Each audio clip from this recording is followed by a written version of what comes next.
नमस्कार जय जगन्नाथ दर्शक बंधु 5000 सस्ता है रूपा सुना भी कमिला जानतु भुवनेश्वर केते रही दाम तेणु संपूर्ण खबर जानिया पूर्व आपण को भल पाइबा स्वरूप भिडियोटी गोटे लाइक करी चैनल टी को सब्सक्राइब कर दिंतु एवं नोटिफिकेशन टी को प्रेस कर रखु यही गुरुत्वपूर्ण भिडियो सर्वप्रथम जानी पारिबे भिडियोटी शेष पर्यंत देखंतु ता सहित आपण ए न्यूज टी को कौन जिल्ला देखुंत आमको तले कमेंट माध्यम जणातु चालन दर्शक बंधु खबर पर नजर पकाइबा। अक्षय तृतीय सोमवार बजार खोलिबा सहित सुना और रूपार मूल्य एक तीव्र ह्रास परिलक्षित होता।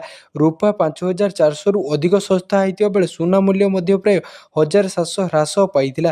तेज रविवार दिन सुना रूपार रेकर्ड बिक्री होती। घरोई सामग्री बजार में सुना प्रति 10 ग्राम 1.53 लक्ष पाखापाखि कारोबार करुच्ची जेतेबेले रूपा प्रति किलोग्राम 2.52 लक्ष पाखापाखि कारोबार करुच्ची। सकाळ 11 जून डेलीवरी सुना प्रति 10 ग्राम 1,53,240 टଙ୍କା कारोबार होता जहाँ 0.89% कि 1359 ह्रास पाई। यही समय रूपा प्रति किलोग्राम 2,52,236 कारोबार होता देखा जाइतिला जहाँ 1.91% कि 4,906 ह्रास पाई। जदि भुवनेश्वर सुना दर देखा ताहेले 10 ग्राम प्रति 24 कैरेट सुनार मूल्य 1,55,290 टଙ୍କା रही।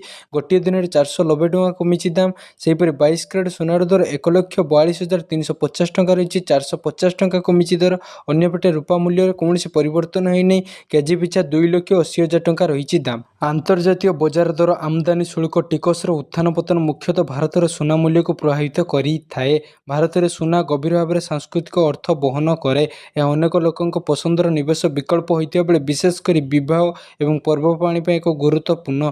बजार परिस्थिति निरंतर परिवर्तन सहित निवेशक व्यवसायी माने उत्थान पतन पर नजर रखती। से अनुसार बजार सुना रूपा दर मूल्य निर्धारण कराए।